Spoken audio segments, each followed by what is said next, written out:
ఇప్పటికే ఈ విపక్ష నేత జగన్ రెడ్డి గారు ఇరిటేషన్లో, ఫ్రస్ట్రేషన్లో లిమిటేషన్స్ దాటిపోతున్నాడు.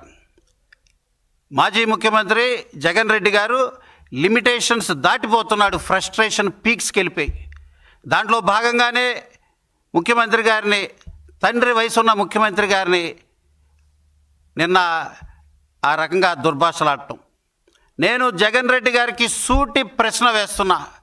ఈరోజు ఆటో వాళ్ళకి 15,000 రూపాయలు ఇస్తానని చంద్రబాబు గారు ప్రకటించటం తప్ప? ఆటో వాళ్ళకి 15,000 ఇవ్వద్దంటారా జగన్ రెడ్డి గారని నేను సూటి ప్రశ్న వేస్తున్నా. అంతేకాదు, సూపర్ 6 సూపర్ హిట్ అయిన పథకాలని ఇవ్వటం తప్ప? జగన్ రెడ్డి గారు సమాధానం చెప్పండి. టెన్షన్గా పెన్షన్ 1వ తారీఖున తలుపు కొట్టి మరీ ఉదయం కోడి కూసే లోపే అందించే బ్రహ్మాండమైన పరిస్థితులు ఈరోజు రాష్ట్రంలో ఉన్నాయి.